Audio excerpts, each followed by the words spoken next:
What is up, YouTube? My name is Happiness and welcome to my channel. So, it seems like the feud between Thomas Massie and Donald Trump has begun for real, whereby Trump has threatened Massie in a post on Truth Social. He better make sure that he is ready because he has a opponent waiting for him.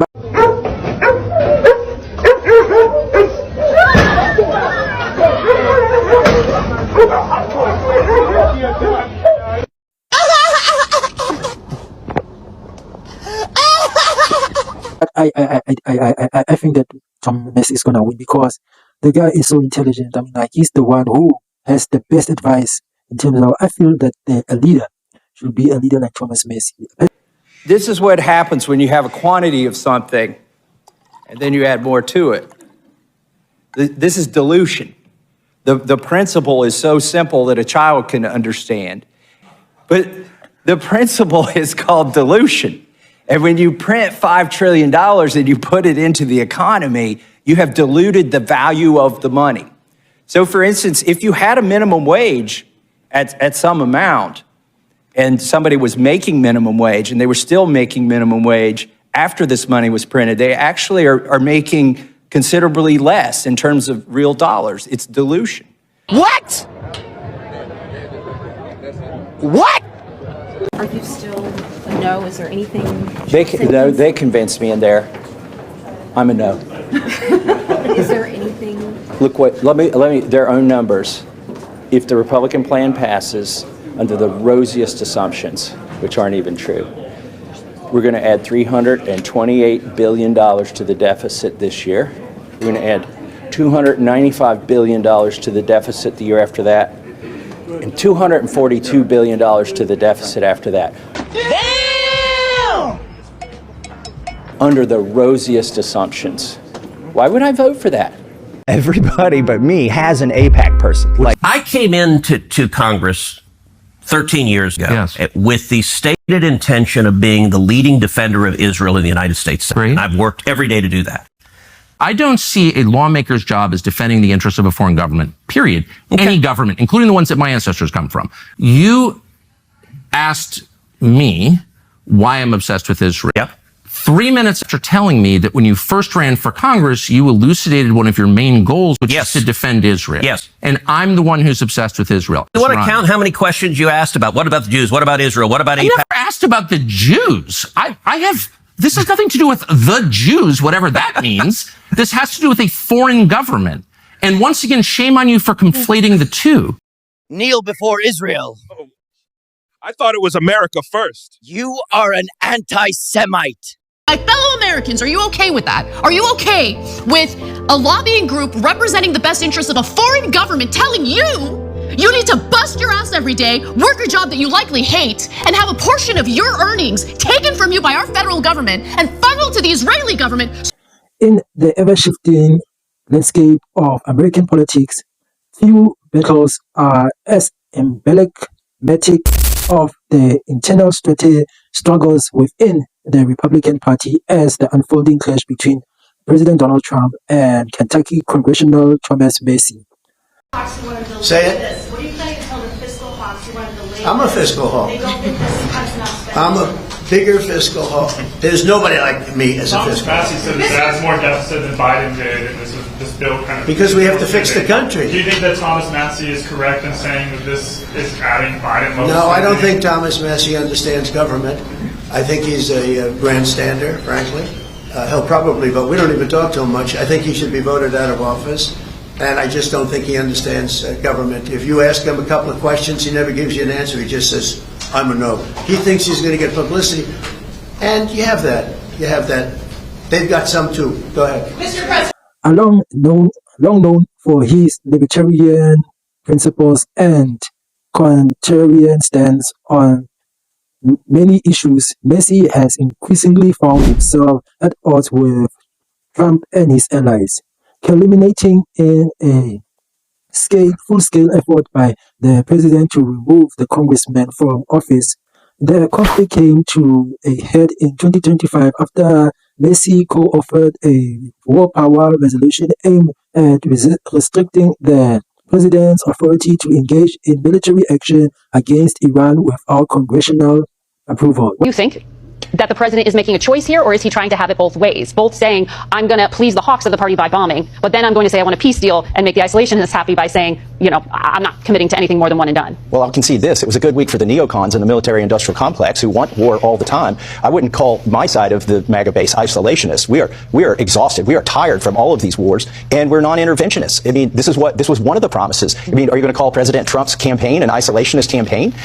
What he promised us was we would put America first. And I think there are still voices in this administration. You've still got J.D. Vance. You've still got Tulsi Gabbard. You still RFK Jr. You still got calmer heads that could prevail. They were not persuasive in this case, clearly.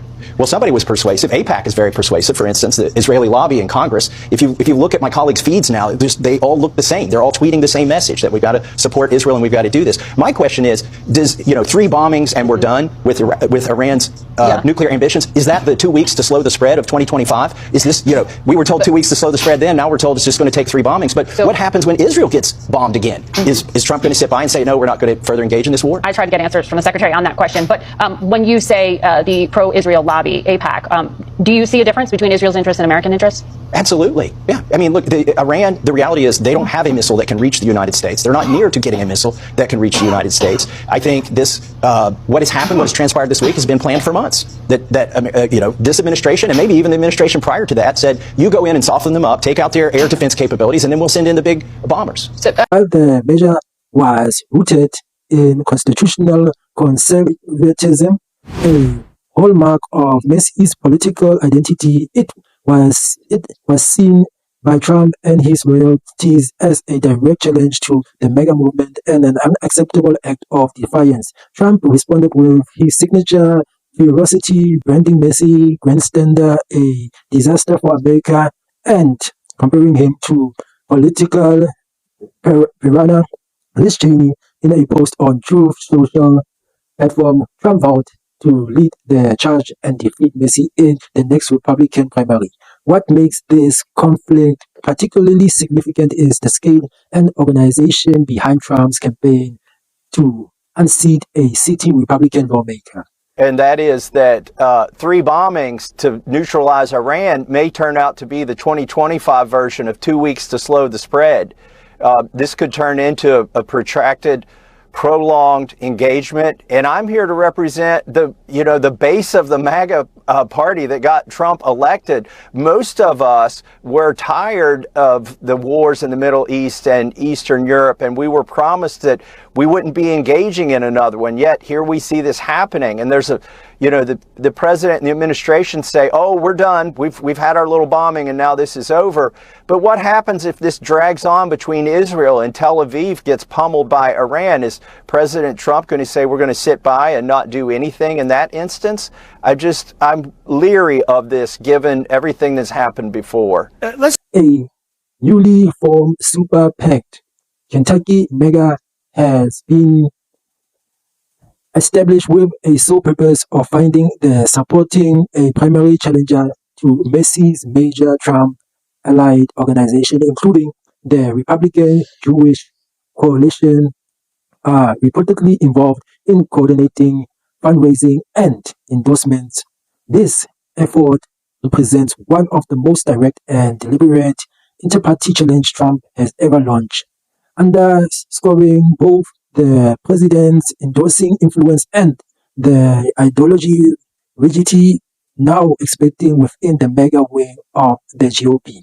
Thomas Massie's introducing a new bill in Congress. It's called the Dual Loyalty Disclosure Act, H.R. 2356. This is to disclose anyone running for political office, especially in Congress, to publicly reveal if they have dual citizenship, which is dual loyalty, with a foreign country. Why do this? Because a lot of our Congress actually has dual citizenship with a foreign country, with one foreign country in particular. And it's no wonder why our Congress is always voting against our own American self-interest and for the favoritism of a foreign country. Now, this act does not make it illegal to be a dual citizen while in politics, because something like that's too much. It'll never pass Congress, which is full of the dual citizens. So this act just exposes them. It forces them to reveal that they have dual citizenship. which with the public knowing about it, it makes it harder for them to win the next time at the ballot box. And they do hide their dual citizenship. They do this to hide their infiltration. So we definitely need this, and Thomas Massie is a hero for it. Several candidates have already begun to emerge, most notably Nick Lee Engleton, a registered nurse and conservative activist, has declared her candidacy. Other potential challengers have been floated, including state legislators, though some have declined to run. Meanwhile, Massie has not backed down, embracing his reputation as a constitutional conservative and fiscal hawk.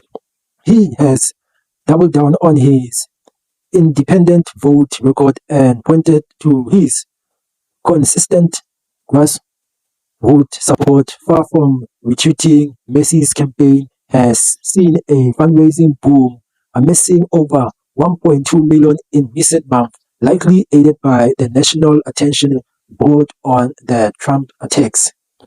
The outcome of the political standoff will carry broad implications beyond Kentucky 4th Congressional District. It serves as a referendum on the boundaries of dissent within the Republican Party in the Trump era. Can a principled anti-interventionist conservative like Massie survive the full weight of Trump political machine, or will the GOP continue to coalesce entirely around Trump's vision, leaving little room for ideological diversity? With the Republican primary set for May 2026, the stage is set for a dramatic and consequential contest. Whether Massie withstands the challenge or falls to the Trump-backed opponent, his primary battle is supposed to define the future shape of and the direction of the Republican Party, both in Kentucky and across the nation. It has been going around the news since Israel has demanded that Trump should go and bomb all these nuclear facilities in Iran, to which some people were debating that why should taxpayers' money be used to send out troops and do Israel's work? Why can't Israel fight its own fight? So that was the debate, that was the argument to which why does America always have to fight another country's fight? And despite that, they were talking also about the APEC person, sort of like most of these politicians nowadays, or these representatives in Congress, like they have their apex guy, to which they hear from them in terms of what they should do in order to support the Israel agenda. Okay, but despite that, guys, thank you for watching my channel. Please like and subscribe, and let's meet up to the next video, and peace out.